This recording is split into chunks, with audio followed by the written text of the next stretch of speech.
नमस्कार, स्वागत है एक बार पुनः आप सभी का दक्षिणा ई क्लासरूम में। उम्मीद है कि आप सब बहुत अच्छे होंगे, अपनी पढ़ाई लिखाई का खूब ख्याल कर रहे होंगे, होमवर्क वगैरह भी काम टाइम पे पूरा कर ही रहे हैं आप लोग और करते रहे ऐसे ही।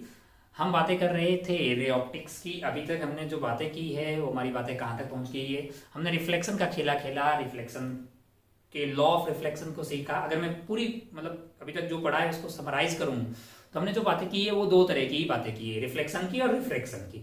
रिफ्लेक्शन में हमने पढ़ा लॉ ऑफ रिफ्लेक्शन और दो ही बात थी, तो कितना आसान सा कि भाई I is equal to R होगा, बाकी आपका इंसिडेंट रे, रिफ्लेक्टेड रे और नॉर्मल जो है उसी प्लेन में ही होता है। फिर उसी के एप्लीकेशन में हमने प्लेन मिरर के बारे में खूब पीएचडी की। फिर हमने सारी पीएचडी की जो है अपने दूसरे टाइप के स्फेरिकल मिरर्स के लिए, है ना, कॉनकेव और कॉन्वेक्स मिरर के लिए पूरा टाइम पास किया, हर तरह की चीज उसके बारे में पढ़ी। तो वो था रिफ्लेक्शन। फिर अपन आगे रिफ्रैक्शन पे, यानी लाइट एक मीडियम से दूसरे मीडियम की तरफ जाती है, जब बेंडिंग हो जाती है उसी घटना को रिफ्रैक्शन बोला गया। और फिर वहां पे भी अपने ना दो लॉ के बारे में बात की थी। पहला लॉ था आपका कि स्नेल्स लॉ आया था, स्नेल्स लॉ आया था ना कि μ1 sin I is equal to μ2 sin R, है कि नहीं। और दूसरा फिर क्या बोला था हमने कि इंसिडेंट रे, रिफ्रैक्टेड रे और नॉर्मल जो है तीनों एक ही प्लेन में होता है। बेसिकली कॉन्सेप्ट इतना ही था, है कि नहीं। फिर उसके बाद अलग अलग उसको अप्लाई किया। हमने जो पहले टाइप के सवाल देखे वो थे अपरेंट डेप्थ टाइप की, पूरी पीएचडी हमने की है, ठीक है। फिर अपन आगे बढ़े और स्लैब के बारे में एक पूरे लेक्चर में हमने बातें की कि भाई स्लैब से रिलेटेड किस तरह के सवाल आ सकते हैं, कितना शिफ्ट होगा वगैरह वगैरह, सारी बातें कंप्लीट पीएचडी उस पे कि अपन, इसमें कोई बुराई वाली बात नहीं है। काफी अच्छा भी लगा अपने को कि भाई चलिए बढ़िया, वो हुआ खेला। उसके बाद अपन आगे बढ़े और हमने लास्ट वाले लेक्चर में बात की थी टोटल इंटरनल रिफ्लेक्शन और क्रिटिकल एंगल की। तो ये काफी महत्वपूर्ण चीज को अपन ने पूरा डेप्थ में हमने पढ़ा। जेई में अप टू जो वेरिएबल रिफ्रैक्टिव इंडेक्स तक की सारी बातें जो है हमने की। अच्छा भाई साहब, बहुत बढ़िया, बहुत शानदार। अब क्या पढ़ने वाले आगे? अच्छा, कुछ लोग बोल रहे हैं कि भाई साहब हमारे बुकलेट में ऐसे कुछ सवाल आ रहे हैं जिसमें अलग अलग कलर के लिए अलग अलग जो कलर दिया है उसमें रिफ्रैक्टिव इंडेक्स वगैरह कैसे वेरी करेगी। तो मैंने कहा हमने इस तरह की बातें अभी नहीं की है, तो आप धैर्य रखें, सब कुछ करेंगे। अभी हमने हम जो भी बात कर रहे हैं वो एक ही लाइट जाती है, यानी ये मोनोक्रोमेटिक लाइट की बात कर रहे हैं। कौन सी लाइट की? मोनोक्रोमेटिक, जिसमें एक ही लैम्डा है। फिर अपन धीरे धीरे बात करेंगे ना, डिस्पर्जन वगैरह पढ़ेंगे, लाल पीला नीला काला सबकी बातें एकदम पूरी पीएचडी करेंगे। बस आज का लेक्चर में प्रिज्म हो जाए, फिर नेक्स्ट वाले में ये सब पढ़ लेंगे। तो इस तरह के सवाल अगर अभी आपके सामने आ रहे हैं तो बिल्कुल इसको, मैं वैसे भी होमवर्क में वैसे कोई सवाल दे नहीं रहा हूं, फिर भी बुकलेट में कुछ सवाल पहले मिल जाए तो परेशान होने की कतई जरूरत नहीं है। वो आपको बोल देगा कि लाल के लिए म्यू ज्यादा होगा कि ग्रीन के लिए ज्यादा होगा। अरे पढ़ लेंगे भाई, अभी हमने पढ़ा ही नहीं है ना। तो ये सब जो है म्यू किस तरह से लेमडा के साथ वेरी करता है, कोचिस फॉर्मूला वगैरह, ये अपन डिस्पर्जन में जाएंगे तो बातें करेंगे। अभी तक हमने उसकी बातें नहीं की है, इसलिए वो आपको सवाल होमवर्क में नहीं दिए गए हैं, ठीक है। वो अभी पढ़ेंगे, जस्ट अभी अपन जो है रिफ्रैक्शन ही पढ़ रहे हैं, डिस्पर्जन जो है वो बाद में पढ़ेंगे। अभी तक हमारे लिए जो भी ये लाइट होती है वो एक मोनोक्रोमेटिक लाइट है, यानी एक ही वेवलेंथ की लाइट जा रही है। वैसे अगर व्हाइट लाइट की बात करें तो उसमें सब कुछ होता है ना, तो अपन बातें करेंगे, है ना। जब जो है बाइक्रोमेटिक या फिर व्हाइट लाइट डाल दें तब क्या खेला होता है, किस तरह से लेमडा के साथ म्यू वेरी करता है, इस तरह की चीजें हमने अभी नहीं पढ़ी है। खैर आगे बढ़ते हैं और अपन एक और जगह जो है अभी अपने पहले बेसिकली अगर अपन अपरेंट डेप्थ या फिर TIR या फिर स्लैब के शिफ्ट, इन सब ने हमने है ना स्नेल्स लॉ ही लगाया है। अगर तुम्हें याद हो तो μ1 sin I is equal to μ2 sin R, यही तो टाइम पास किया है ना।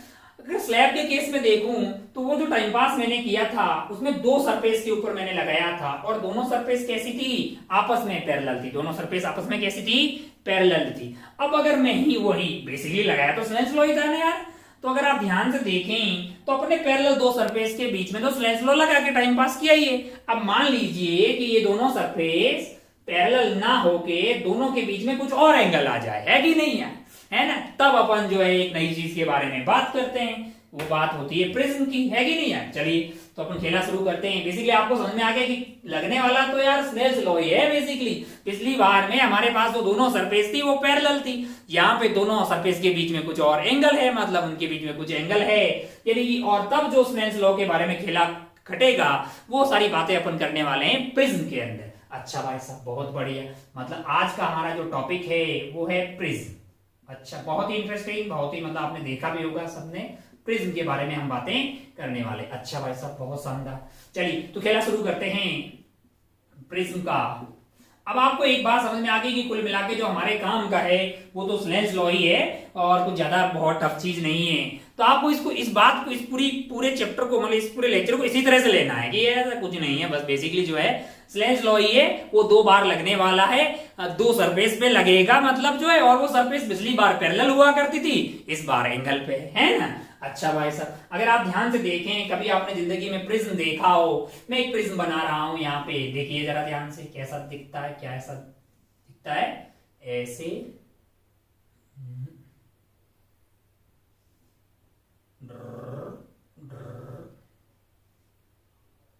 देखिए जरा ध्यान से, यहाँ पे आपको एक स्क्वायर बेस वाला एक प्रिज्म बनता हुआ दिखाई दे रहा है। प्रिज्म आपने कभी जिंदगी में देखा हो तो आपको इस तरह से कुछ प्रिज्म बनता है, काफी टाइप की। हम ये बोल रहे हैं भाई साहब, हम इस यहाँ पे कोई स्पेसिफिक इस तरह की शेप की बात नहीं कर रहे हैं, हम इस पूरे लेक्चर में 2 जो है सरफेस लेंगे और दोनों सरफेस के बीच में कुछ एंगल होगा, वही बातें करने वाले। चलिए मान लो कि मैंने ऐसा बना दिया कुछ, ये अच्छा बहुत बढ़िया, बहुत शानदार। या फिर कुछ ऐसा बना दिया, जैसे मान लीजिए कि ये हो गया ऐसे ऐसे,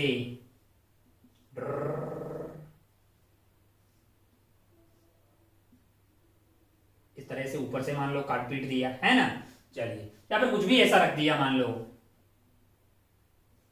इस तरह का, और लाइट आती है, एक फेस पे लाइट आ रही है, यहां पे टकरा रही है ना, फिर वो ऐसे जा रही है और इधर से कट जा रही है कि नहीं यार। बेसिकली क्या हुआ है, एक फेस पे टकरा रही, दूसरे फेस से निकल जा रही है। तो यहाँ पे अगर आप देखें तो यहाँ पे क्या लगेगा, स्लेंज लॉ लगेगा। फिर यहाँ पे क्या लगेगा, स्लेंज लॉ। अबे तो यही सब तो पहले कर रहे थे यार, पिछली बार जो हमारे पास दोनों सरफेस हुआ करती थी वो पैरेलल हुआ करती थी, इस बार जो है वो एंगल पे आ गई है कि नहीं यार। अबे ये ऐसा कोई भी खेला होगा तो यहाँ पे डाल दीजिए, ऐसा कुछ कट लेगा है कि नहीं, इसमें भी डाल दीजिए ऐसे, ये वाले से यहाँ से निकल गई, मान लो मैंने यहाँ से ऐसे डाला, ऐसे जाते हुए ऐसे कट ली, तो ये हो गया ना भाई, ये एक सरफेस हो गई, ये एक सरफेस हो गई।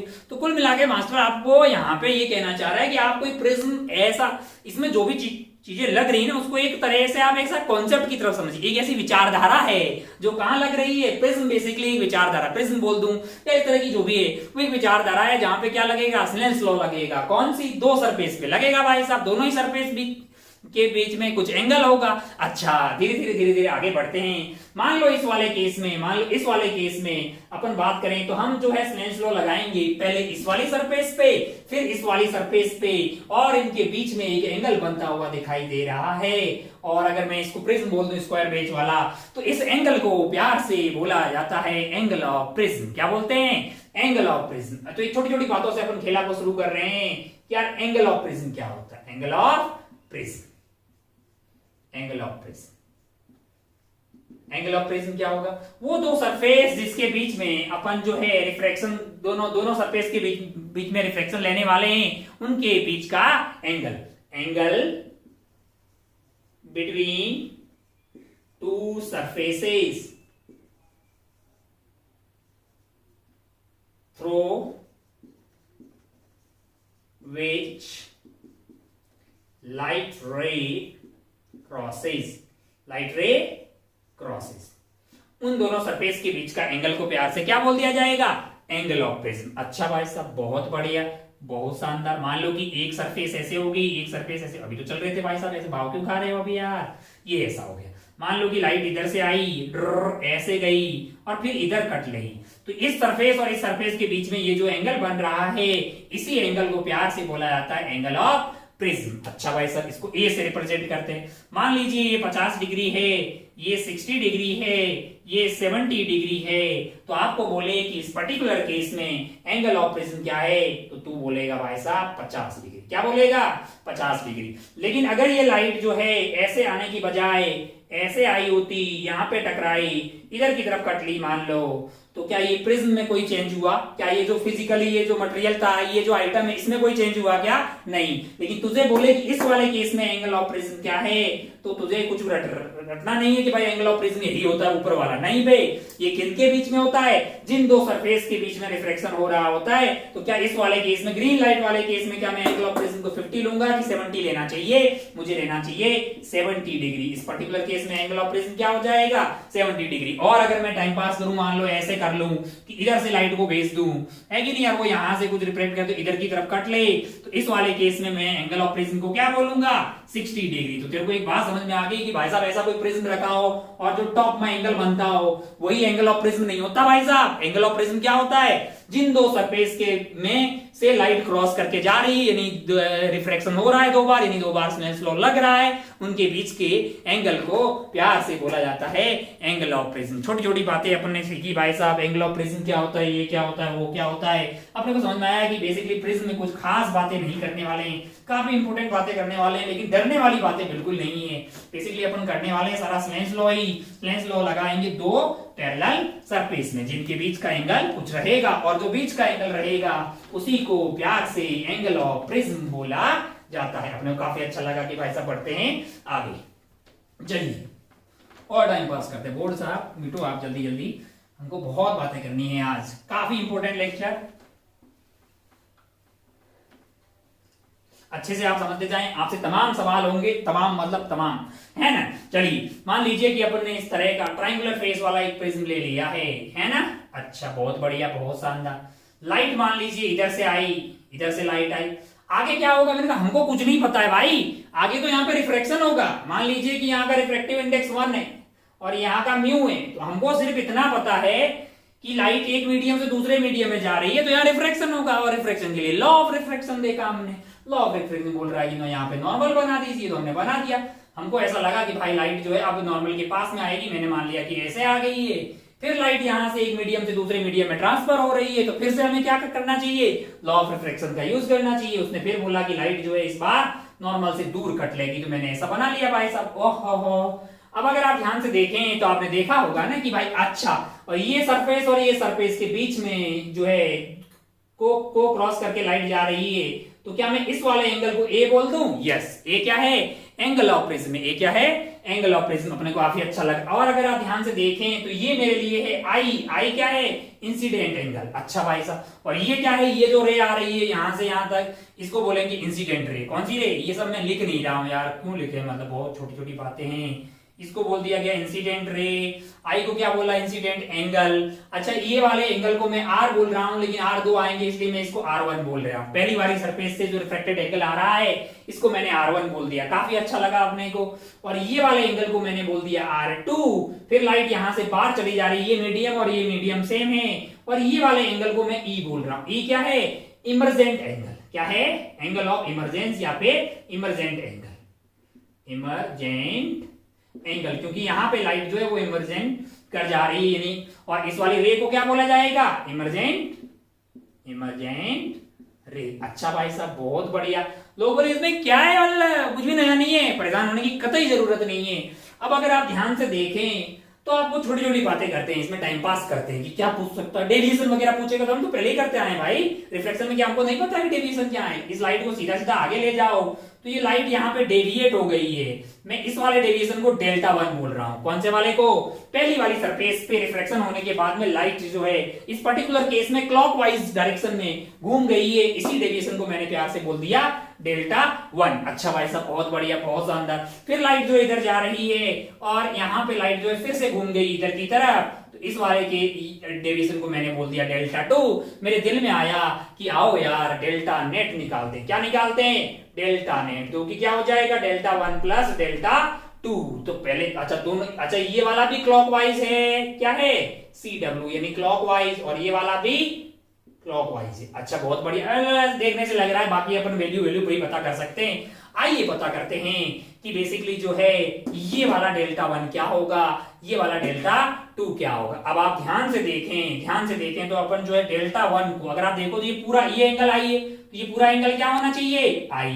तो डेल्टा 1 एक अंधा आदमी तो नहीं, लेकिन आम आदमी को भी ऐसा दिखाया जाए। आम आदमी, आप तो बहुत होशियार आदमी है, आम आदमी दिखाया जाए पूरा एंगल आई है और ये R1 है, तो डेल्टा 1 की वैल्यू कोई भी बोल देगा कि I माइनस R1 होगी। क्या होगी, I माइनस R1। और साथ में भाई साहब सेंस बताना बहुत जरूरी है। कौन सी सेंस में? क्लॉकवाइज सेंस में। अपन ने पूछा यहाँ का बताओगे, तो ये पूरा एंगल ई है, ये क्या है? ई है। अच्छा, बहुत बढ़िया, बहुत शानदार। और अगर आप ध्यान से देखें तो ये एंगल R2 है। अच्छा, ई एंगल कहां मैंने गलत बनाया, कहां से? ये अपने को कहां से बनाना है? नॉर्मल से बनाना है। और नॉर्मल से बेसिकली जो है सही बनाया था, नॉर्मल से ई हो गया है, बहुत शानदार। ओहो, और ये वाला एंगल क्या हो जाएगा? R2 हो जाएगा। ये एंगल R2 हो जाएगा। कौन सा वाला? ये वाला। तो मेरे लिए जो ये एंगल बच जाएगा उसकी वैल्यू क्या हो जाएगी? डेल्टा 2 की वैल्यू हो जाएगी मेरे लिए। अगर आप ध्यान से देखें तो ये पूरा एंगल जो है यहां से लेके यहां तक का वो है नॉर्मल से एंगल E, और ये वाला है R2, तो डेल्टा 2 मेरे लिए आ जाएगा E माइनस R2। कौन सी सेंस में? ये वाला क्लॉकवाइज। सेंस लिखना जरूरी है, सेम सेंस होगा तो ऐड हो जाएगा, अपोजिट सेंस हुआ तो फिर एक को प्लस मानेंगे तो सेकंड वाला माइनस हो जाएगा। तो काफी अच्छा लगा अपने को, इसमें कोई बुराई वाली बात नहीं है। अब अगर अपन ध्यान से देखें तो R1 R2 इस वाले में यहां जाइए, इसको मैं P Q R और S बोल रहा हूं। इसको आप देखिएगा एक बार ध्यान से, आप देखेंगे तो यहाँ पे एक नॉर्मल है, ये एंगल कितना वाला? 90। ये क्या हुआ? 90। ओहो, ये वाला एंगल बता पाएगा कितना होगा? ये वाला ट्रायंगल में जब Q R और इसका कुछ भी नाम बोल दे, P Q R S बोल दिया, Q R S वाले ट्रायंगल में देख R1 R2 और ये वाला एंगल क्या होगा? देख, एक अंधा आदमी बता देगा कि ये वाला एंगल होगा 180 degree minus R1 plus R2, 180 degree minus R1 plus R2। अच्छा भाई साहब, बहुत बढ़िया। अब तो इससे देख, P Q R S, पूरे को देख, पूरे को देखेगा तू जानता है कि एक 4 भुजाओं वाला चतुर्भुज बन गया है, जिसके टोटल इंटरनल एंगल का सम होना चाहिए, कितना होना चाहिए? 360 डिग्री होना चाहिए। तो ये देख 90 और 90 तो 180 हो गए, तो इन दोनों का सम क्या होना चाहिए? 180 होना चाहिए कि नहीं होना चाहिए? अब जरा ध्यान से देख, P Q R S में ध्यान से देख, तो तू बोल देगा कि A प्लस ये वाला एंगल क्या है? 180 degree minus 180 degree minus R1 plus R2, that must be equal to 180 degree. अरे भाई साहब, इन दोनों का सम 180 होना चाहिए ना आत्मा। जब इन दोनों का सम 180 हो गया तो दोनों सबको मिलके तो 360 होना है ना यार। तू भी जानता है कि इंटरनल एंगल का सम 4 भुजाओं वाले आइटम का 360 होता है। अक्सर 9 8 में 6 में पढ़ते हैं अपन ये सब टाइम पास। अब जरा ध्यान से देख, 180 से 180 चला गया, कुल मिला के मास्टर तेरे को बोल रहा है कि R1 प्लस R2 की वैल्यू A आ रही है। R1 प्लस R2 की वैल्यू क्या आ रही है? A। काफी महत्वपूर्ण एक रिश्ता आ रहा है। अच्छा भाई साहब, बहुत ही बढ़िया, बहुत ही शानदार। क्या फायदा होगा इसका? मैंने कहा जरा ध्यान से देखें तो मेरे पास जो डेल्टा नेट है वो है delta 1 plus delta 2, delta 1 plus delta 2। अब जरा डेल्टा 1 देख, जरा क्या है तेरा? I minus R1, I minus R1। ओहो हो। और जो डेल्टा 2 है, डेल्टा 2 जरा ध्यान से देख, तेरे लिए कितना आया था? E minus R2। क्या गया है? अच्छा, ये वाला क्लॉकवाइज सेंस में मैंने इसको पॉजिटिव माना है, मैं आपको पहले ही बता रहा हूं, कुछ फॉर्मूला रटने की जरूरत नहीं है। क्या लगा रहे हैं? Snell's law. पॉजिटिव आ गया तो ऐड कर रहा हूं यार, कभी एंटी क्लॉकवाइज आया तो ऐड विद साइन ऐड करूंगा ना यार, हैं? जरा यहां से फिर से ऐड कर रहा हूं। दूसरा वाला आइटम ऑलरेडी पॉजिटिव है, क्योंकि मैंने क्लॉकवाइज को पॉजिटिव माना है, तो ये वैल्यू क्या आ गई मेरे लिए? E minus R2। यानी पॉजिटिव का है तो मैं सीधा E माइनस R2 लिखते हूं। ये भी है CW, ये भी है CW। ये पूरा जो आंसर आएगा अपना वो आ जाएगा CW, यानी क्लॉकवाइज, है कि नहीं है? अच्छा भाई साहब, बहुत बढ़िया, बहुत शानदार। तो ये कार्यक्रम बन गया I प्लस E माइनस, थोड़ा फास्ट होता हूं मैं, बहुत ज्यादा स्लो हो गया हूं। I plus E minus R1 plus R2 का ये रिश्ता काम में आया, तो मेरे लिए आ गया है delta is equal to I plus E minus E। तेरे को अच्छा लगा होगा। रात को 2:30 बजे भी उठा के तुमसे पूछे क्या डेल्टा क्या होगा, तो तू बोलेगा कि भाई साहब I plus E minus A होगा। अच्छा लगा भाई साहब, बहुत ही बढ़िया, बहुत ही शानदार। आगे बढ़ते हैं और धीरे धीरे धीरे धीरे अपन जो है सवालों का सिलसिला शुरू करते हैं, है कि नहीं? खूब सारे सवाल करते हैं धीरे धीरे। तो एक बार सोच ले, तू बस इतना सोच कि प्रिज्म कुछ अलग चीज नहीं है।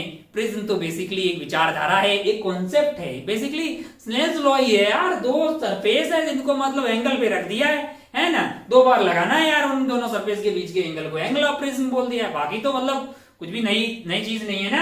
Very good. R1 plus R2 is equal to A आ गया, डेल्टा तेरे पास आ गया I plus E minus A। बाकी तो समझदार है कि डेल्टा 1, डेल्टा 2, डेल्टा 3, डेल्टा 4 कुछ भी हो ऐड करना होता है। बट ये ध्यान रखियो कि सारे CW है, कि ACW भी तो कोई नहीं है। CW मतलब क्लॉकवाइज और ACW मतलब एंटी क्लॉकवाइज। अच्छा भाई साहब, बहुत बढ़िया, बहुत ज्यादा। डेटा डालते हैं और सवाल बनाते हैं, डेटा डालते हैं और सवाल बनाते हैं। पहले इसको मिटा लेते हैं, चलिए बढ़ते हैं आगे।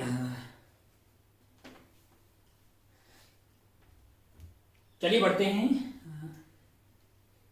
चलिए बढ़ते हैं और कुछ और चीजें देखते हैं। मान लो कि तुमने अभी तक हमने जो निकाला है वो हमारे पास क्या है कि यहाँ से रे आई इसे इसे टकराई टिक ऐसे चली गई। ये हमारा एंगल ऑफ ए हो गया है, ये R1 था, ये R2 था, ये एंगल आई था, ये एंगल ई था। ओहो, R1 plus R2 is equal to A delta is equal to I plus E minus A. अच्छा भाई साहब, बहुत बढ़िया, बहुत ही शानदार, खूबसूरत। इसका म्यू म्यू था, इसका 1 था, और हमने जो है डेल्टा को ये निकाल दिया। अब मैं बोल रहा हूँ तुझसे सवालों में क्या पूछा जा सकता है। तू बोले यहाँ स्नेल्स लॉ वगैरह लगा सकते हैं। मैंने कहा डेल्टा पूछ लेगा, आई पूछ लेगा, ई पूछ लेगा, R1 पूछ लेगा, R2 पूछ लेगा, कभी सब दे के म्यू पूछ लेगा, कभी म्यू देगा और ए वगैरह पूछ लेगा।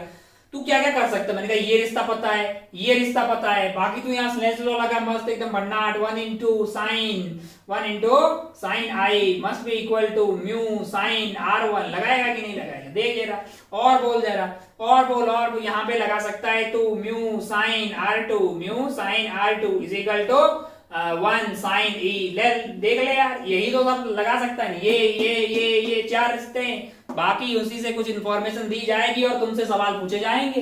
बोल रहा है एक आध पूछ के बताओ हमसे कि मतलब हमसे होता है कि नहीं होता, देखते हैं। मैंने कहा ले भाई साहब खेला शुरू करते हैं अपन। खेला शुरू करते हैं। पहला सवाल, मान लीजिए कि हमारे पास एक प्रिज्म है। क्या है?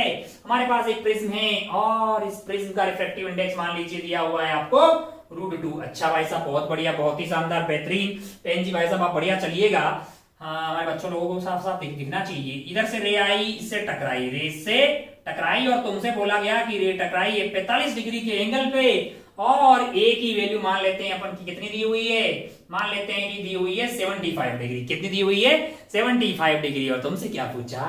तुमसे पूछा कि लाला डेल्टा बता दीजिए। क्या बता दीजिए? टोटल डेविएशन बताइए लाला। शुरू हो जाइए, खेला खेलिए, तुरंत अपने से सॉल्व करिए, है ना। वीडियो को पॉज कर दीजिए, तुरंत सॉल्व कर डालिए। हम यहाँ पे शुरू करते हैं, है ना। अच्छा, बहुत आसान सा है, तू कर लेगा, मेरा पूर्ण विश्वास है। अब जरा ध्यान से देखिए तो तू जानता है ना कि तेरे को जो डेल्टा पूछा गया है, जो चीज पूछी गई है वो तो है आई plus E minus A, I plus E minus A. अच्छा भाई साहब, बहुत बढ़िया, बहुत शानदार। हम ऐसे उधर वो वाला रट के आंसर बताने वाले नहीं है। हम तो बिल्कुल इधर देखेंगे कि क्या हो रहा है एग्जैक्टली। ये तो तब आएगा जब दोनों ही क्लॉकवाइज आए थे। डेल्टा 1 एंड डेल्टा 2 दोनों कैसे आए थे? क्लॉकवाइज आए थे। थोड़ी यहाँ आए। मैंने कहा यहाँ तो आएगा, लेकिन कभी हमेशा आए ऐसा कोई जरूरी नहीं है। तो हम ऐसे धोखे में नहीं पड़ेंगे, हम बेसिक से जाएंगे। हमें पता है कि कुछ नहीं है, प्रिज्म कुछ नहीं है भाई।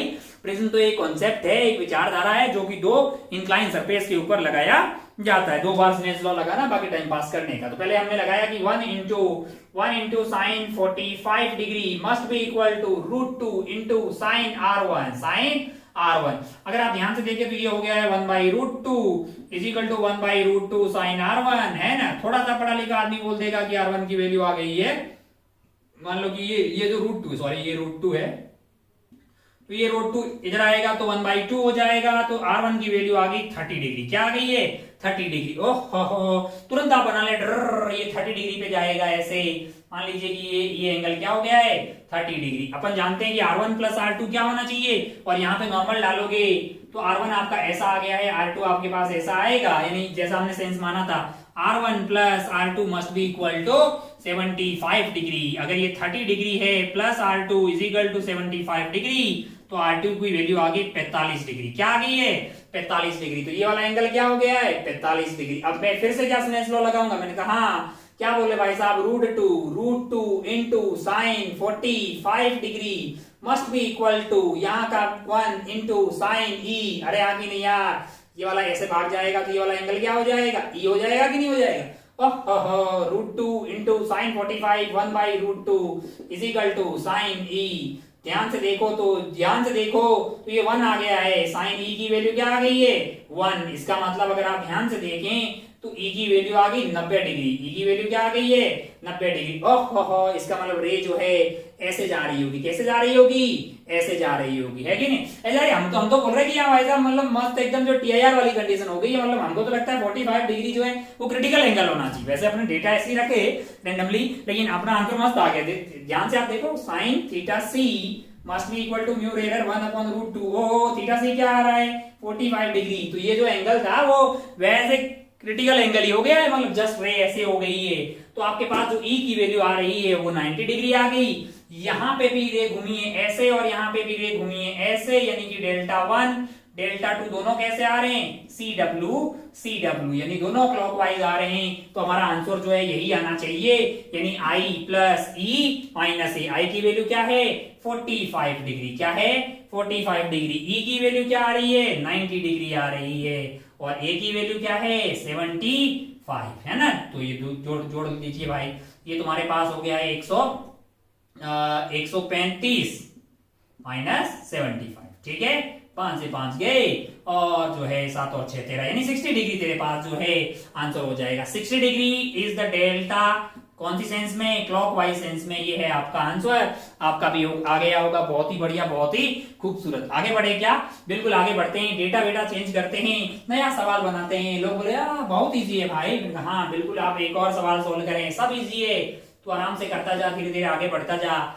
एक और प्रश्न दिया तुझे ये बोला कि ये जो है वो √3 है। कितना है √3 है। इधर से एक रे आ रही है, रे यहाँ पे टकरा रही है। ये एंगल दिया हुआ 60 डिग्री, सौभाग्य से ये वाला एंगल भी दिया हुआ है 60 डिग्री। तुमको बोला कि डेल्टा बताइए, क्या बताइए, डेल्टा बताइए। तुरंत बताइए भाई,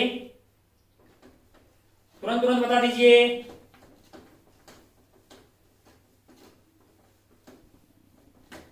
सेमी टाइप का सवाल है, डेटा चेंज किए हैं।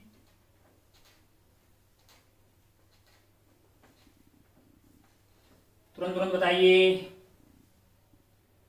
सोचिए और अपना तुरंत आंसर बताइएगा। देखिए जरा, वीडियो पॉज कीजिए, तेरा आंसर निकाल। फाइनल आंसर आना चाहिए, तेरा खुद से आना चाहिए।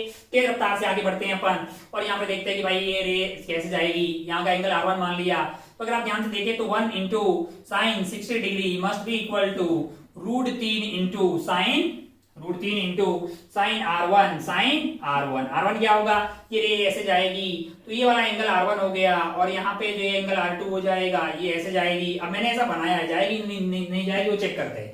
साइन 60 डिग्री तेरे पास हो गया √3/2, और ये है √3 इंटू साइन R1। √3 ने √3 की बत्तियां गुल की, R1 की वैल्यू क्या आ गई है 30 डिग्री। R1 की वैल्यू क्या आ गई है 30 डिग्री, तो ये वाली वैल्यू हो जाएगी भाई साहब 30 डिग्री। तो भाई साहब एक बात की गारंटी है कि R1 प्लस R2 क्या होना चाहिए 60 डिग्री होना चाहिए कि नहीं होना चाहिए लल्ला। अगर ये 30 डिग्री है तो R2 की वैल्यू क्या आ जाएगी भैया, R2 की वैल्यू आ गई है 30 डिग्री, है ना, क्योंकि 30 प्लस 30 हो गया 60। बहुत बढ़िया, तो ये R2 आ गया है, R2 भी आ गया 30 डिग्री। अब एक बार फिर से स्नेल्स लॉ यूज करते हैं, √3 इंटू साइन 30 डिग्री यानी 1/2 that is equal to 1 into sine e. तो ई की वैल्यू यहां से क्या आ गई है √3/2 आ गई, यानी 60 डिग्री आ गई है।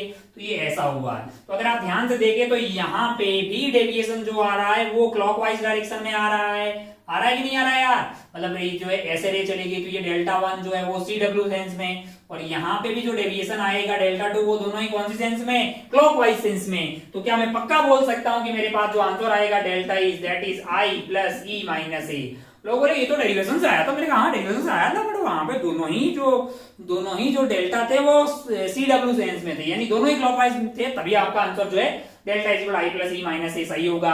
तो यहाँ हमारे पास आई की वैल्यू क्या है, हमारे केस में आई की वैल्यू है 60 डिग्री, ई की वैल्यू क्या है लल्ला, ई की वैल्यू भी आ गई 60 डिग्री, और ए की वैल्यू क्या है 60 डिग्री। तो आंसर क्या आ गया है डेल्टा 60 डिग्री, है कि नहीं यार। ये तेरा आंसर है, कौन सी सेंस में, क्लॉकवाइज सेंस में। तो अगर तेरा आंसर सही हुआ है तो अपनी पीठ खुद ही थपथपा ले और आगे बढ़, है कि नहीं यार। तू बन गया होगा हीरो, तेरे को लग रहा होगा कि भाई साहब सब कुछ आसान है, बहुत ही आसान है। हाँ बिल्कुल आसान है यार।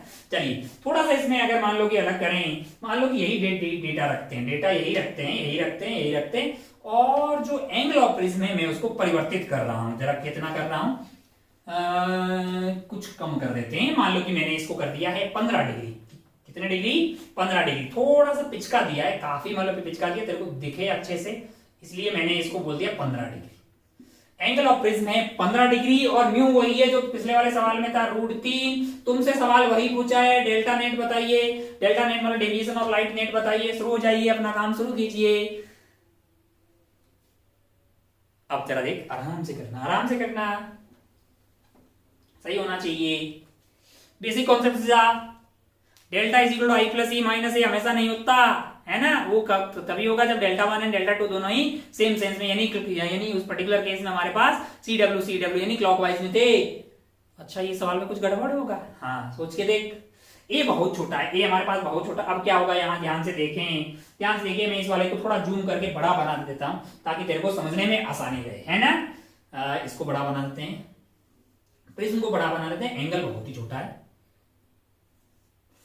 यहाँ पे एक लाइट आ रही है, इससे टकरा रही है, टिक टिक टिक टिक टिक, और उसका यहां से एंगल क्या है 60 डिग्री, और इसका म्यू कितना दिया होगा √3।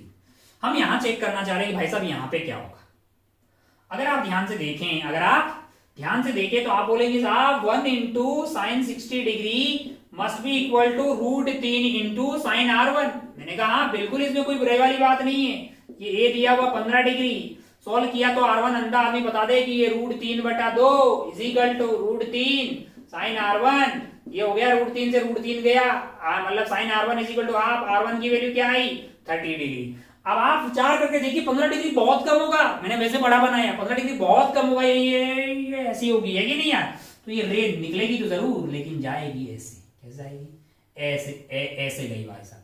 अच्छा भाई साहब बहुत बढ़िया। ऐसे जाने का मतलब जो है ये नॉर्मल डाल दीजिए, कुछ इस तरह से निपटती हुई जाएगी, और ये जो एंगल आएगा हमारे पास, ये वाला एंगल क्या होगा 30 डिग्री। ये वाला एंगल क्या होगा 30 डिग्री। ध्यान रहे ये 15 डिग्री बहुत कम है, यानी ये वाला बहुत ऐसा पतला सा लंबा बहुत है, तो यहाँ पे एंगल कम है। अच्छा भाई साहब बहुत बढ़िया, बहुत ही शानदार। अब अगर आप ध्यान से देखें तो यहाँ पे नॉर्मल आप डालेंगे तो नॉर्मल आपकी हो जाएगी ऐसी कुछ। अगर नॉर्मल ऐसी हो गई, अब ध्यान से देख, ये एंगल है 30 डिग्री। आगे बढ़ने के R1 की वैल्यू मिल गई क्या? तू खुश हुआ कि यार R1 तो मिल गया। अब R2 कैसे मिलेगा? R1 plus R2 is equal to, master ने ए बताया था, लेकिन R1 जो है उसकी खुद की वैल्यू 30 आ गई है, तो गलत बताया, क्योंकि 30 plus something is equal to 15 थोड़ी आएगा।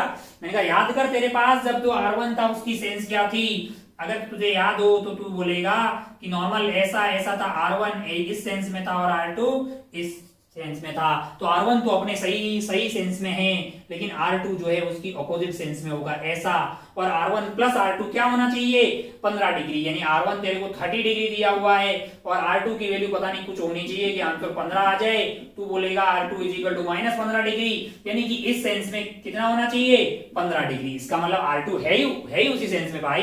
वैसे होना तो ऐसा होता तो पॉजिटिव होता, लेकिन इस बार उधर है, यानी कि ये जो R2 है, यानी कि ये वाला जो एंगल है वो मेरे को पता लग गया है कितना है 15 degree. 30 plus of -15 is equal to क्या मिल गया तुझे 15। अच्छा, अब जैसे ही 15 मिला तेरा दिल गार्डन हो गया, क्योंकि तू इस वाली सरफेस पे पहुंच गया है। सरफेस पे पहुंचते तेरे दिल में आता है कि स्नेल्स लॉ लगा दिया जाना चाहिए। तूने फिर से लगाया, तूने फिर से स्नेल्स लॉ लगाया। अब तू क्या बोलेगा जरा ध्यान से देख। 1 यहां पे देख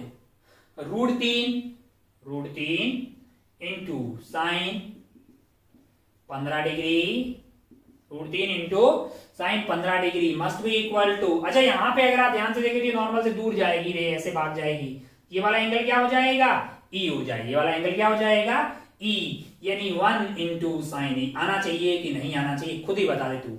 √3 यहाँ का रिफ्रैक्टिव इंडेक्स, R2 की वैल्यू 15 इसी का 1 इंटू साइन। इसलिए मास्टर आपको पहले से ही बोल रहा था कि आप इसको मतलब I plus E delta is I plus E minus ऐसे रटने का नहीं है ना, 2 बार ऐसा लगाने का, डेल्टा 1 डेल्टा 2 पता करने का, दोनों को ऐड कर देने का, विद साइन ऐड करने का, ताकि जो है तो तेरा आंसर सही आए। बहुत बढ़िया भाई साहब। तो यहां से E की वैल्यू आ गई है sine inverse of √3 sine 15 degree. √3 sine 15 degree अपने काफी अच्छा लगा कि E मिल गया। अब आप ध्यान से देखो ना, तो आपको जो डेल्टा नेट पूछा है, सवाल में पूछा क्या है डेल्टा पूछा है। अब आप ध्यान से देखो तो यहाँ पे जो आपको मिलेगा, यानी यहाँ पे जो रे है वो आपके पास जो है ये एंगल था 60 और ये वाला एंगल जो है ये नॉर्मल ऐसा हो गया, रे जाने वाली थी। अब आप ध्यान से देखो तो ये रे पास आई होगी नॉर्मल के, यानी ये ऐसे तो ऐसे थी सीधी, लेकिन यहाँ पास आई होगी, यानी ये एंगल तेरे लिए डेल्टा 1 है कि नहीं यार। ब्लू वाला दिखाई दे रहा है कि पता नहीं है। ये वाला एंगल जो है सीधी पास, तो डेल्टा 1 जो है तेरे पास है। अगर आप ध्यान से देखो तो बेसिकली ये वाला एंगल होगा, और ये पूरा है 60, यानी कि 60 माइनस 60 यानी I minus R1, 60 minus 30 degree. R1 की वैल्यू 30 है, तो डेल्टा 1 की वैल्यू आ गई 30 डिग्री क्लॉकवाइज सेंस। कौन सा सेंस है क्लॉकवाइज सेंस, लेकिन यहां पे क्लॉकवाइज सेंस नहीं है लाला, अरे यहाँ 30 आ गया भाई, ये 30 हुआ तो ये 30 दोनों को मिलके 60 होना चाहिए, और रे जो है ऐसे घूमी है, मतलब ये 30 डिग्री। तो यहाँ पे रे को जाना तो ऐसे था, जा इधर मतलब जो है इधर जा रही है, डेल्टा टू से घूम गई है एंटी क्लॉक वाइज सेंस में। तो अगर तुम इसको पॉजिटिव मान रहे थे तो ये फिर नेगेटिव होगा, यानी दोनों की सेंस सेम नहीं है। वो पहले जब डेरिवेशन किया था दोनों क्लॉकवाइज में आए थे, गड़बड़ हो गई इधर कि डेल्टा टू जो है एंटी क्लॉकवाइज सेंस में आ गया। अच्छा भाई साहब, बहुत बढ़िया, बहुत ही शानदार, मजा आ गया। मतलब डेल्टा टू के बारे में बात करते हैं तो डेल्टा टू मेरे लिए कितना हो जाएगा, तो कोई भी बोल देगा ये पूरा एंगल ई है, डेल्टा टू मेरे लिए हो जाएगा, डेल्टा टू की वैल्यू हो जाएगी ई माइनस ये वाला एंगल कितना है 15 डिग्री, तो ये वाला क्या हो जाएगा 15 डिग्री, यानी आंसर होगा ई माइनस 15 डिग्री। यानी डेल्टा टू जो है मेरे लिए आ रहा होगा E minus 15 degree, E minus 15 degree. ओहो हो, कौन सी वाली सेंस में, एंटी क्लॉकवाइज सेंस में आएगा कि नहीं आएगा यार। अच्छा भाई साहब, बहुत बढ़िया। और डेल्टा वन जो है मेरे पास क्या आया है, डेल्टा वन आ गया है मेरे लिए 30 डिग्री, 30 डिग्री कौन सी सेंस में, क्लॉकवाइज सेंस में। अच्छा, डेल्टा नेट चाहिए तो क्या कर दूंगा मैं, delta one plus delta two, तो मेरा आंसर होगा 30 डिग्री प्लस 30 डिग्री प्लस क्या, minus of E minus 15 degree. ऐसा मैंने क्यों किया, क्योंकि मैंने क्लॉकवाइज को पॉजिटिव लिया है, ये एंटी क्लॉकवाइज सेंस में, इसलिए मैंने माइनस लगा दिया। ये जो भी आंसर आएगा ये मैं क्लॉकवाइज बोलूंगा, तो ये मेरे लिए हो जाएगा 30 माइनस ई प्लस 15, यानी 45 माइनस ई, आंसर होगा क्लॉकवाइज सेंस में, यानी 45 माइनस ई, और ई की वैल्यू अपन यहाँ पे डाल सकते हैं, सुगली सी आ रही है क्योंकि वैल्यू अपन ने ऐसी ली है, sine inverse of √3 sine 15 degree. ओह, ये तुम्हारा आंसर होगा इतना क्लॉकवाइज। अगर तेरा आंसर आ गया है तो अपनी पीठ थपथपा ले, नहीं आया है तो अपनी गलती ढूंढ की तूने कोई क्या गलत किया है कि नहीं यार। तो ऐसा नहीं करने का कि भाई delta is equal to I plus E minus A, board पे करने का, मस्त करने का, लेकिन इधर को थोड़ा समझ के चलने का। अच्छा, तेरे दिल में एक ख्याल आया कि ये बहुत कम हुआ तब ये घोटाला हुआ यार। जैसे 60 लिया तब तो delta i plus E minus A आया था, 75 लिया तब भी तो delta i plus E minus A आया, 15 डिग्री लेने पे गड़बड़ हो गई भाई साहब। बहुत कम है अगर जो है प्रिज्म का एंगल हो तब गड़बड़ होती है। अच्छा, क्या तभी होती है, एक और में डेटा चेंज करके देखते हैं। मान लो कि ये बाकी सब कुछ सही है, थोड़ा सा चेंज कर देते हैं। क्या चेंज कर देते हैं, एंगल को चेंज कर देते हैं। मान लो कि मैं 15 की जगह कर देता हूं, एक मिंडा और लगा देता हूं, यानी 150 कर देता हूं उसको। मैं बोल दूं तुमसे कि ये जो प्रिज्म है इसका ये वाला एंगल है 150 डिग्री, ए की वैल्यू क्या दी हुई है 150 डिग्री, म्यू की वैल्यू यही है। तुमसे क्या पूछा है, तुमसे नेट डेल्टा पूछा है। क्या पूछा है, नेट डेल्टा पूछा है ना। इमरजेंट लाइट जो है कितना डेविएट होके बाहर की तरफ आई। शुरू हो जा, सवाल तुझे मिल गया है, डेटा तुझे मिल गए हैं ना। शुरू हो जा, वीडियो को पॉज कर और कोशिश कर कि तेरा आंसर सही हो, मतलब तेरे को मजा आएगा। फिर जब तेरा आंसर सही होगा तेरे को एक कॉन्फिडेंस आएगा कि वाह, मतलब मास्टर ने पढ़ाया नहीं उससे पहले मेरा आंसर सही आ गया है ना। तो मैं बहुत होशियार हूं अपने आप को समझने का, बिल्कुल इसमें कोई गलत बात भी नहीं है। चलिए, अब बहुत होशियार है, आप चीजों को अच्छे से समझिएगा, कॉन्सेप्ट आप समझ के करेंगे तो मेजॉरिटी ऑफ सवाल आप बहुत आसानी से कर पाएंगे। इस बार क्या है कि ए बहुत बड़ा, ए 150 डिग्री दिया है, बाकी सब कुछ सेम है। सो थोड़ा अच्छे से लगा, देख जरा ध्यान से देख। मैं इसको बना रहा हूं, ऐसा बना दे रहा हूं, है ना। अपने कोई जल्दीबाजी नहीं है, इसलिए अपन पूरी पीएचडी कर रहे हैं कि एकदम जो है मतलब जो है अपने को सब कुछ बहुत बढ़िया से समझ में आ जाए, मतलब जो है जिंदगी एकदम जो जिंगा लाला हो जाए, है ना। फिर भी कम लग रहा है, लेकिन वैसे 150 डिग्री जो है इससे भी बड़ा होना चाहिए था, है कि नहीं, ज्यादा फैला हुआ होना चाहिए था। इसको 150 ही मान लो भाई। अरे ठीक है, थोड़ा और फैला हुआ होना चाहिए था ना, बिल्कुल होना चाहिए। 90 से कम भी, 90 टाइप का दिख रहा है। आप सवाल सॉल्व करते रहें।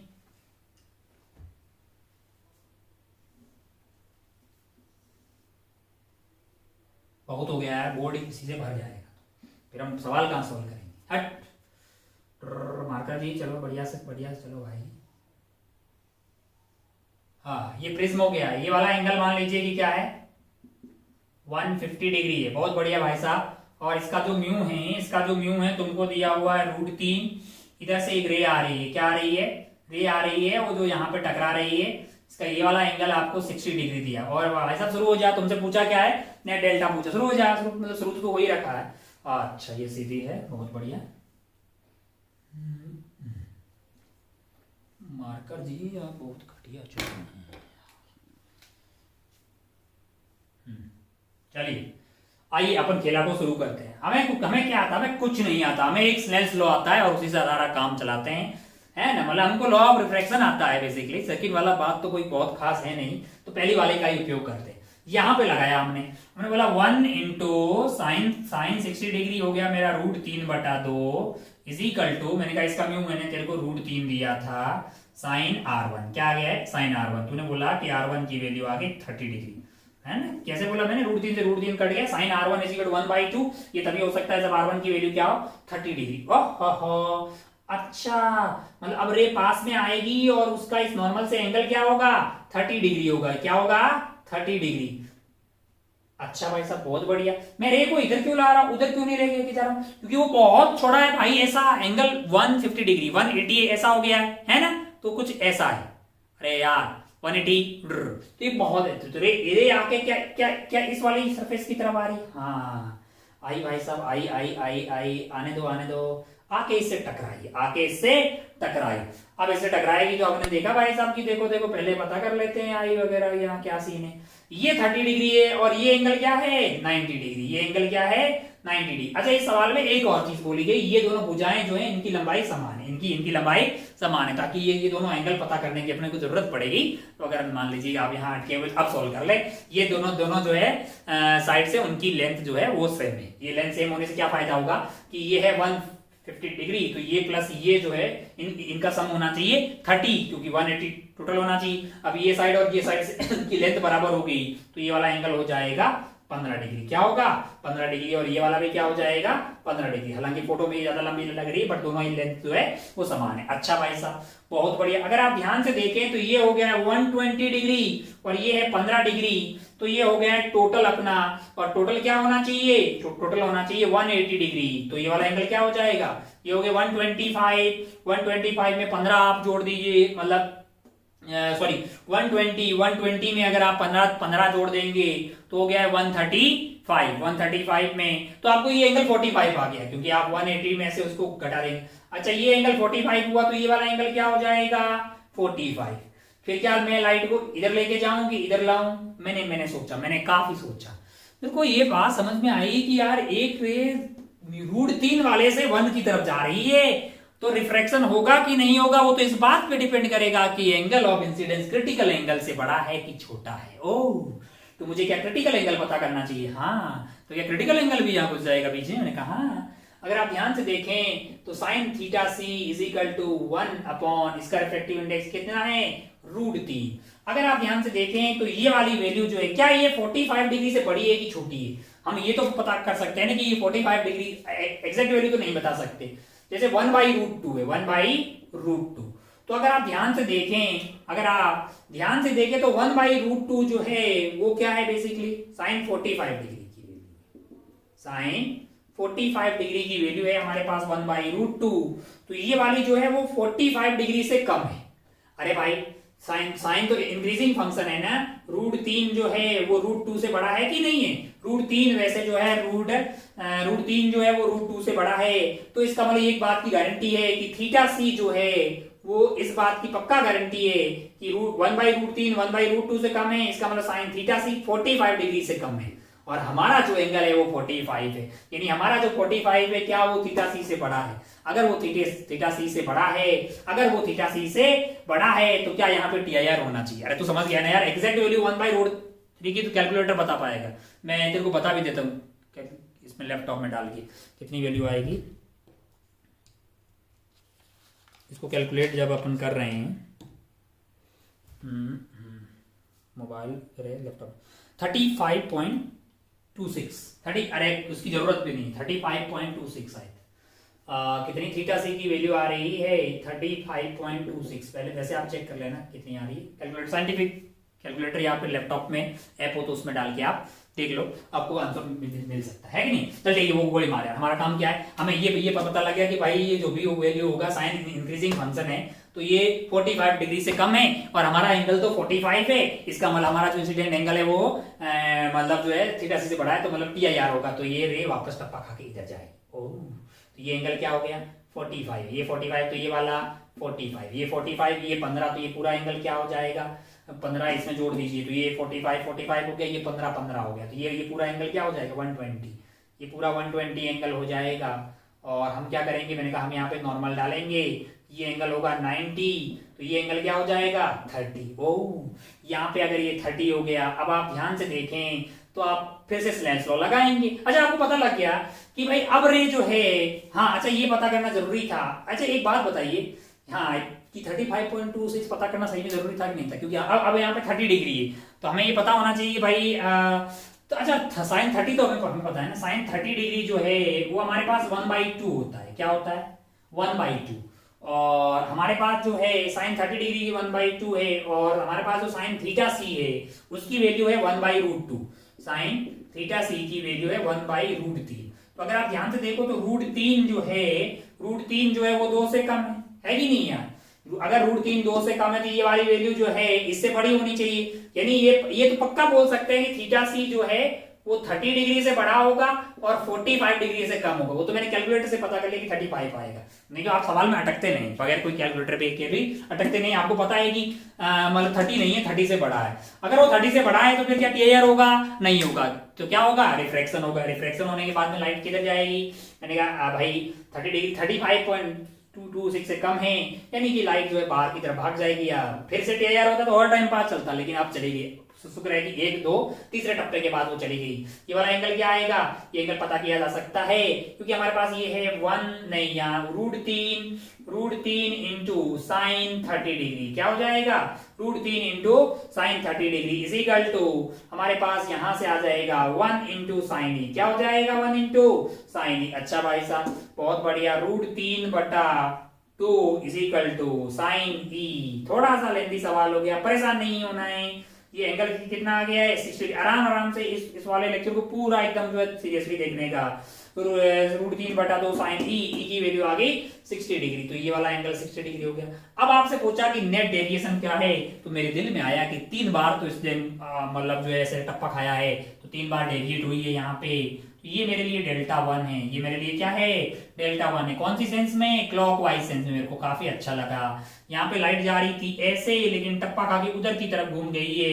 ये Δ2 है, कौन सी सेंस में, एंटी क्लॉकवाइज सेंस में। और यहाँ पे लाइट जा रही थी ऐसे, वो फिर से घूम गई, ये मेरे लिए Δ3 है। कौन सी सेंस में भाई साहब, क्लॉकवाइज सेंस में। तो अगर आप ध्यान से देखिए, जिस आदमी के कॉन्सेप्ट बहुत अच्छे से पता होंगे वही इसको कर पाएगा, वही इसके सही आंसर तक पहुंच पाएगा, है कि नहीं। ऐसा नहीं आप प्रिज्म बना है तो आंसर हमेशा ΔI प्लस ई माइनस यार, नहीं होगा ऐसा यार, तू समझदार बालक है। अब तू बोलेगा कि भाई साहब तो डेल्टा नेट आएगा वो Δ1 प्लस Δ2 प्लस Δ3 आएगा। मैं तो इनकी सिर्फ वैल्यू ही बताऊंगा, साथ में मैं ये भी ध्यान रखूंगा कि उसकी सेंस क्या है। तो मैंने पहले Δ1 को देखने की कोशिश की। Δ1 मेरे लिए, जरा ध्यान से देखें, ये एंगल कितना है 60 है, तो ये पूरा एंगल क्या है 60 है। ये वाला एंगल क्या आ गया है, अगर आप ध्यान से देखें, ये वाला एंगल मतलब जो है पूरा एंगल 60, मतलब मेरा कहने का मतलब ये पूरा 60 था, ये 30 था, तो ये वाला एंगल आ गया 30 डिग्री। यानी Δ1 जो है मेरे लिए हो गया 30 डिग्री। और क्यों, ये वाला है मेरे लिए क्लॉकवाइज सेंस में। अच्छा भाई साहब Δ2 पे आ जाते हैं। Δ2 में यहाँ पे टीआईआर हुआ है, तो हमारा आंसर होना चाहिए 180 माइनस 2i। यही तो होता है ना ΔI, 180 डिग्री माइनस 2i की वैल्यू क्या हो जाएगी, 2 इंटू आई की वैल्यू थी 45 डिग्री, यानी 90 आ गया है। ये क्या आ गया है 90। कौन सी वाली सेंस में, एंटी क्लॉकवाइज सेंस में। अरे भाई वो ऐसे घुमा, ये ऐसे घुमा, तो यहाँ पे मैं क्या लिखूंगा, प्लस और माइनस 90 काय को, कि एंटी क्लॉकवाइज सेंस में, प्लस Δ3 फिर से अगर आप ध्यान से देखें, ये 30, ये पूरा है 60, तो ये वाला 30 से ये वाला एंगल आ गया 30, तो ये वाला एंगल बच गया मेरे लिए 30 डिग्री। यानी मेरे लिए Δ3 की वैल्यू आ जाएगी 30 डिग्री क्लॉकवाइज सेंस में। अगर आप ध्यान से देखें तो मेरा आंसर हो जाएगा 30 और 30 हो गए 60 माइनस 90, यानी कि 30 डिग्री आंसर आएगा एंटी क्लॉकवाइज सेंस में, है ना। अरे ठीक है, -30 का मतलब आ गया है एंटी क्लॉकवाइज सेंस में। मेरा आंसर होगा 30 डिग्री एंटी क्लॉकवाइज सेंस में। तो 30 डिग्री एंटी क्लॉकवाइज सेंस। तो यहां तक अपन ये समझ गए कि भाई साहब कोई बहुत टफ चीज नहीं है, स्पेशली जब एंगल आपका, एंगल ऑफ प्रिज्म जो है वो बहुत छोटा रहे या थोड़ा बड़ा रहे, बहुत बड़ा रहे, तब वाले केस में हमें थोड़ा एक्स्ट्रा जो केयर रखनी चाहिए कि उस वाले केस में रेज इस फेस की बजाय इस फेस की तरफ से आज चली जाए, यहाँ पे TIR हो जाए। तो आपको देखना है, मतलब ज्योमेट्री से आपको ये सब पता करना चाहिए ताकि आप जो है सही आंसर तक पहुंच पाए। ठीक है, उम्मीद है कि आपके पेजे में ये बातें उतरी होगी। प्रिज्म की जस्ट ये शुरुआत है, खूब सारा खेला हम इसमें खेलने वाले। वक्त हमारे पास शायद जो है हम 1 घंटा के आसपास पहुंच गए हैं। आगे हमको वैसे तो शुरू करना है graph between delta and I, किस तरह से डेल्टा और आई के बीच में ग्राफ बनते हैं, यानी डेल्टा और आई के बीच में ग्राफ देखना है। लेकिन वक्त 1 घंटा हो गया, बीच में वो पूरा नहीं हो पाएगा, तो शायद आज का खेला यहीं पे खत्म करेंगे तो फायदे का सौदा होगा, क्योंकि वो बीच में खत्म नहीं हो पाएगा। तो उम्मीद है कि आप अपना और अपनी पढ़ाई का बहुत ख्याल रख रहे होंगे, है ना। पढ़ाई लिखाई को वैसे ही मतलब करते रहिए बहुत अच्छे से, और अपनी हेल्थ का भी खूब ख्याल रखिएगा। ठीक है, तो हम आप आज के लेक्चर को यहीं पे खत्म करते हैं। जय हिंद, जय भारत, बाय, टेक केयर।